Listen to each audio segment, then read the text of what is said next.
So we can find out the molar mass of carbon sugar by dividing number of atom of carbon with atomic mass of carbon and number of atom of hydrogen with atomic mass of hydrogen atom, which is 1.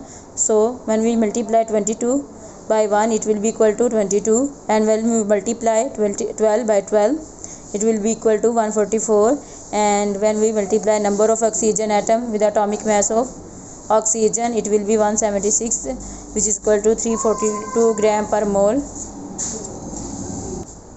So applying this formula, we will again apply same formula to find out the number of moles of sugar molecule by given mass, which is 9 gram, and molar mass is equal to 342 gram per mole. And when we will divide them, number of moles will be obtained, and number of molecules can be found out by dividing number of moles with Avogadro's number. The procedure is same. Similarly, we perform the procedure with short question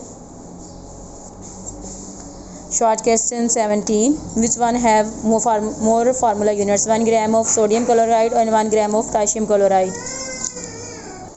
So answer of short question 17 can also be found out by using the same formula, 1 gram of sodium chloride and 1 gram of potassium chloride. And the most important question is 19. And which one of the following the number of hydrogen atom is more, 2 mole of HCl or 1 mole of NH3? And we have 1 mole of NH3 and 2 mole of HCl.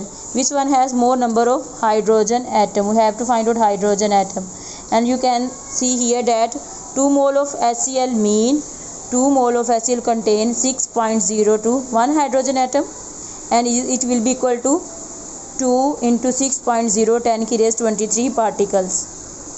But nitrogen, 1 mole of nitrogen will contain 3 hydrogen. It means it has 6.02 10 ki raised 23 particles 3 times. 6.02 plus 6.02 plus 6.02.